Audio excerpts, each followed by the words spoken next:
an ocean that spreads as far as the eye can see, mountains and valleys of waste, a terrain created by a lack of reverence towards creation, landscape clothed by trash, a byproduct of human evolution. Every piece of technology that we wield in our palms is a piece of nature that has sacrificed itself to accommodate our lethargy. A planet devoted towards the preservation of your comfort. The descendants of Adam and Eve, the ones whose only sole duty was to protect the garden. Is it not enough that we clothe ourselves because of sin?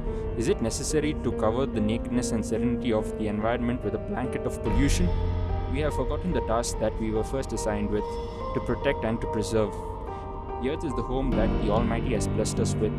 The green within the trees and in the oceans is the fuel that keeps its walls from falling. Swinging at our own homes with axes and machinery is only going to eventually bring life to a standstill. For man has dominion over the earth, but he does not own it. Every blade of grass, every drop that rushes down the waterfall was designed and programmed to follow the Creator's will. Psalms 24 verse 1 says, "The earth is the Lord's and the fullness thereof, the world and those who dwell therein." Do we have the answer? Not answers to world peace and the preservation of the environment, for they were found 2000 years ago. Answers to when the Creator asks you as to why you butchered forests that He spoke into existence, poisoned rivers that were meant to give birth to life. Can man restore life? Going on holiday to get some fresh air? Paying for a guest house or a cottage in the hills for air? Has the composition of air changed where most of us live? The time for the younger generation to embrace God's handiwork has indeed arrived, turning their attention towards eco-friendly options or futuristic innovations can slow down the depletion of the habitat. Phenomena such as the rain, migration, the flow of the currents, the tide, photosynthesis, and many of such marvelous wonders that man can only begin to understand are on the verge of dramatically changing because of global warming. Human evolution and weapons can only tremble under the might of what is to come. War, hate, man-made diseases, and a general disrespect towards all living beings has polluted the land.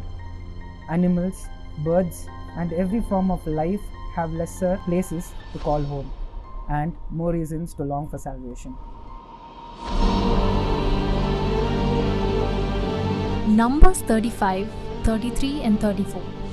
You shall not pollute the land in which you live, for blood pollutes the land, and no atonement can be made for the land for the blood that is shed in it, except by the blood of the one who shed it. You shall not defile the land in which you live, in the midst of which I dwell, for I the Lord dwell in the midst of the people of Israel.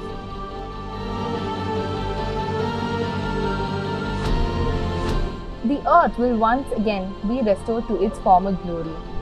Just like how we wait for our Savior, the earth and its creatures wait for Christ to return, so that He can undo everything that cannot be undone, turn the needles of time, and bring a stop to the suffocation of the planet. Until then, let's do our best in preserving our home.